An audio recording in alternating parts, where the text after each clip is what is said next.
Paalala sa lahat ng mga pasahero, lalong-lalo na sa mga OFW na magdoble ingat kayo at maging alerto kapag nasa NAIA kayo or kahit saang paliparan man sa Pilipinas.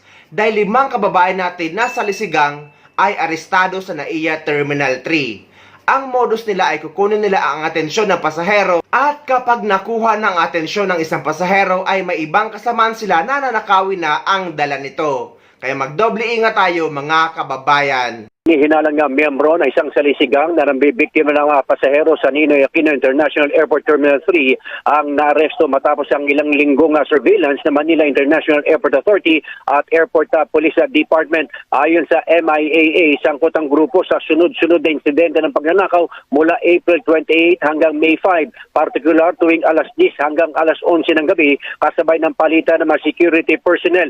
Ginagamit umano ng grupo ang taktika kung saan dinidistract ng isang miyembro ang biktima habang kinukuha ng iba ang mga hindi nababantayang gamit tulad ng bag at gadget. Sa isinagawang operasyon, 5 sa tinatayang 10 miyembro ng grupo ang nahuli habang 2 ang nakatakas matapos ang isang maikling habulan. Na-recover mula sa mga suspect ang 2 cellphone at isang laptop. 3 kaso ang isinampa laban sa mga naaresto: theft, resistance and disobedience to persons in authority at attempted escape. Patuloy din ang investigasyon ng mga otoridad sa posibleng kaugnayan ng grupo sa iba pang krimen sa Metro Manila. Nagpaalala ang Airport Police Department sa publiko na laging bantayan ang kanilang gamit at agad magsumbong sa mga otoridad sa oras ng kahina-hinalang aktibidad. Promo ronda raw para mambiktima sa NAIA Terminal 3 ang salisigang.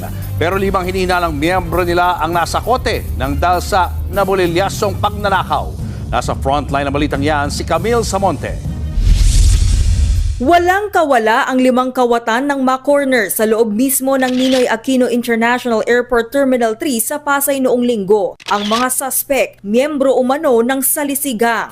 Ayon sa Manila International Airport Authority, biglang dumami ang natanggap nilang reklamo mula sa mga pasahero na nanakawan sa airport. Sinasabing ang naturang grupo ang nasa likod ng mga nakawan sa Terminal 3 mula April 28 hanggang May 5. Dito na nagmanman ang Airport Police Department. Tinetsyempo raw ng salisigang ang pambibiktima tuwing alas 10 at alas 11 ng gabi dahil sakto yan sa palitan ng mga security personnel. Ang siste, isa raw sa mga miyembro ang magdidistract sa biktima habang kinukuha na ng mga kasabwat ang mga hindi nababantayang gamit gaya ng bag at gadgets. May 11 nang tinangkang pagnakawan ng grupo ang isang pasahero pero nabulilyaso ito. Nakapagsumbong din agad ang bibiktimahin. 5 sa grupo ang naaresto habang may 2 namang nakatakas. Nakuha sa mga suspect ang 2 cellphone at isang laptop. Hinihinalang 10 ang miyembro ng salisigang sa paliparan. Sinampahan sila ng reklamong theft, resistance and disobedience to persons in authority at attempted escape. Patuloy na iniimbestigahan kung konektado ang grupo sa iba pang krimen.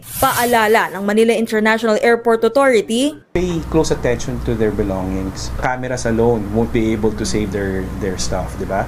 Parang we can trace yung steps of what happened, but we cannot stop it at that moment if they themselves are not alert enough to call out, di ba, na may insidente. Rest assured naman, as I said, the Airport Police Department of MIAA is present in all terminals.